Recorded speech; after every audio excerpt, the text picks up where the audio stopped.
Brothers of Steel. Crap. Well, howdy folks, and welcome back to your home port.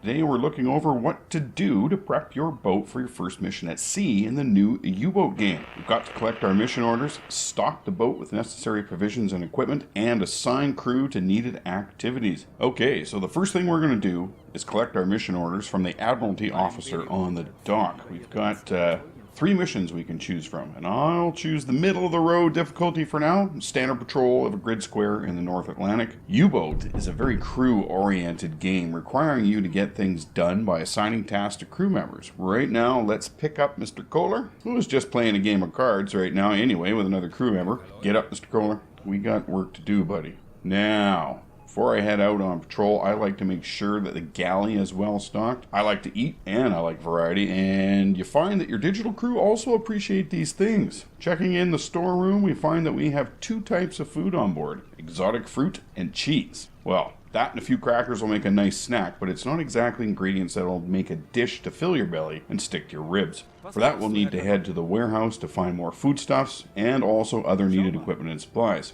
After a brief conversation with the swarthy gentleman at the desk, we're presented with the current inventory. Now, first things first, it would not do to run out of fuel on the ocean, so I always stock this up first. Incidentally, fuel is the cheapest commodity in the warehouse. Next, we'll check out the spare parts and the first aid. We have a sufficient amount of first aid, and we can make more spare parts from the scrap metal we already have in inventory. So let's move on to the foodstuffs. We only have 2 slots left in our storeroom where we can put more food right now, so we'll need to make some choices here. Now, potatoes are a great, cheap bulk food that is also healthy in its own right, and these are dried, so they'll last on a long voyage. Let's grab 15 portions, as we also have to watch the budget, as we've got some equipment to pick up as well. Now, I see we have preserved pork, which looks like bacon, dried fish, which will never be on my boat because I can't stand fish, canned bread, which is something I've never seen before, but it makes sense. You could have bread on the voyage that won't go moldy in the humid atmosphere in the boat, and canned meat.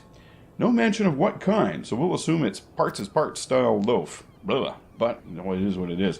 But still something the cook can make a tasty meal with. So let's see, with the budget in mind, we'll just pick up 10 of those. I haven't seen any explanation yet as to how much food one portion of these actually is. So I'm just trying to make, reasonable guesses on the required quantities here. Okay, now we're going to look at the torpedo stores, and we see that we have 2 empty slots in our inventory on the boat, so we'll fill them with the new first generation electric torpedoes. These are quite pricey.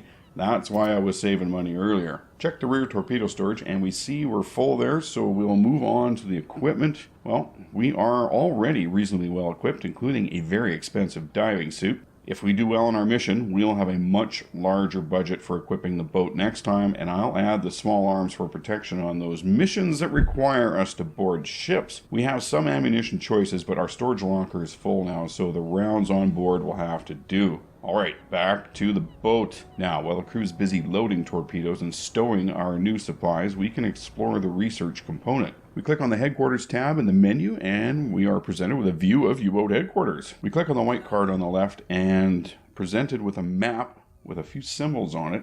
I'd like to research improved hydrophones for better detection of distant ships on the ocean. Give that a click, and we have an explanation of what we're actually researching and how long it's going to take. 72 hours for the hydrophones.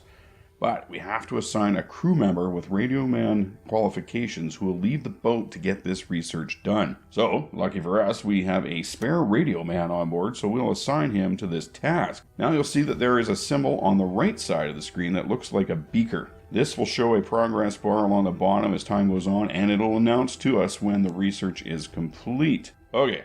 Well, now we'll check on the crew and see how they're getting on with their work. Our other radio man has a message from headquarters that needs decrypting, so let's get him started on that. Now let's see how Mr. Loris is doing with the torpedoes that need loaded. Looks like he's working diligently.